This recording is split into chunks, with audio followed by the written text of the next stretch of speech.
Bonjour Eva, bonjour à toutes et à tous, et Shavua Tov. Dans la paracha Bo, on nous dit au tout début, le man tesaper beozne bincha vel mincha et asher et alalti bemisraïm, afin que tu racontes à ton fils et à ton petit-fils combien je me suis joué de l'Égypte. C'est si important de parler de cela, de voir que Hachem s'est joué de l'Égypte, de Pharaon. Le rabbi de Gour veut nous dévoiler un enseignement fondamental. En effet, on nous dit que Pharaon avait un cœur qui était lourd, qu'Aved lève paro. Pourquoi il était lourd? À cause de son orgueil. Et oui, il se prenait pour un dieu, il se prenait pour le dieu qui avait même créé le Nil, qui était son dieu, mais lui il se considère au-dessus. Et tout homme orgueilleux va avoir une problématique de choix dans sa vie. Et il n'aura pas un libre arbitre normal. Il va être pollué par son ego. En effet, il ne voudra pas se plier à la volonté d'Hachem, se plier à la volonté. C'est quelque chose de fondamental. Se plier à la volonté d'Hachem, et l'orgueil d'une personne peut l'empêcher de le faire et le braquer. Et c'est pour ça qu'il n'aura pas l'aide de Dieu, parce que Dieu va dire on ne peut pas résider ensemble. Comme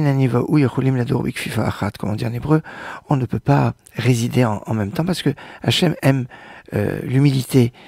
C'est pour ça que en face de Pharaon, on a Moshe qui est le spécialiste de l'humilité, et qui va être celui qui va avoir la présence de Dieu la plus forte, la présence de la Shrina, comme il est marqué dans Isaïe, chapitre 57, verset 15, Ani et Daka, je suis avec celui qui est humble. Cette humilité est fondamentale, et c'est ça ce que tu vas raconter aux oreilles de ton fils et de ton petit-fils. Combien je me suis joué de l'Égypte à cause de l'orgueil, l'importance d'un côté de l'humilité, et le côté négatif, mauvais de l'orgueil, dont l'exemple vivant à cette époque est Pharaon. C'est pour ça qu'on nous dit dans le traité Brachot, page 34b, à l'endroit où se trouvent les Baal et Teshuvah, ceux qui ont fait un retour, eh bien, les Tzadikim Gemurim et les Tzadikim complets ne peuvent pas être. Pourquoi? Parce que le Baal Teshuvah, du fait de son passé, a une certaine dose d'humilité plus importante que le Tzadik qui a toujours été dans le droit chemin.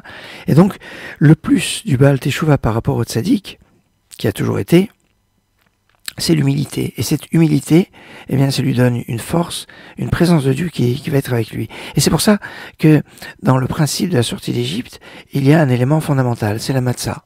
La matzah, c'est à la fois l'ahma anya, comme on dit au tout début de la Haggadah, le pain anya. Alors, une explication, c'est chez Onim Alav Devarim Marbe. C'est un pain d'argument.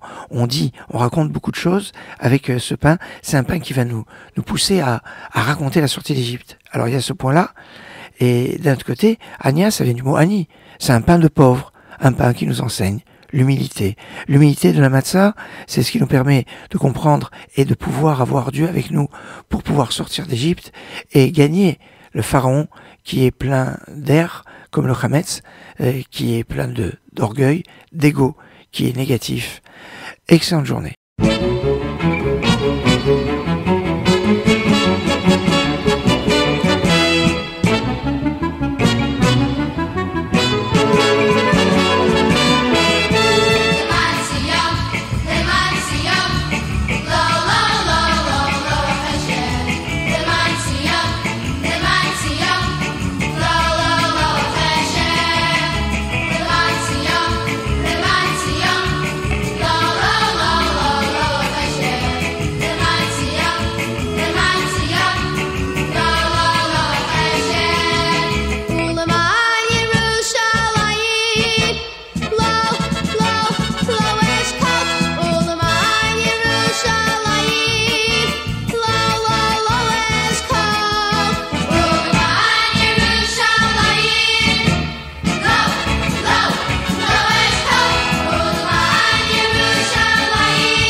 Sion,